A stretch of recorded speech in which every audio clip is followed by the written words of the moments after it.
வாங்கிட்டு வந்தேன். எனக்கு மீன்ல வந்து எனக்கு புல்லா மீனும் எனக்கு இப்படி குட்டி குட்டி மீன்கள்லாம் விருப்பம்.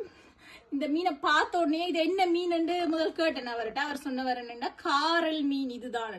இந்த மீன் வந்து எனக்கு ரொம்ப பிடிக்கும். இந்த மீனை பொரிச்சு குழம்பு வச்சு சாப்பிட சூப்பரா இருக்கும். இப்ப வாங்கி இந்த மாங்காய் போட்டு குழம்பு வைக்க போறேன். காரல் மீன் இந்த மீன் வாங்கிட்டு வந்து நான் 1 கிலோவும் 200 கிராமும் இருந்ததுன்னு சொன்னவர். காரல் மீன் எனக்கு பிடிச்ச மீன் இது. அடுத்தது வந்து விளா மீன். அங்க விளா மீனும் வாங்கிட்டு வந்தேன் நான். விளா மீன் பொரிக்கிறதுக்காண்டி வாங்கிட்டு வந்தேன் நான். விளா மீன் அதுவும் 1 கிலோ தான் விளா மீன் வாங்கிட்டு வந்தேன் நான். அடுத்தது நான் சொன்னேன் தானே அந்த வஞ்சர மீன் சொல்லி, வஞ்சர மீன் அந்த பொரிக்கிறதுக்காண்டி இப்படி வெட்டி தர சொல்லி வாங்கிட்டு வந்தேன் நான். இப்படி பிரியாணி செய்யறதுக்காண்டியும் பொரிக்கிறதுக்காண்டியும் இப்படி வாங்கிட்டு வந்தேன் நான்.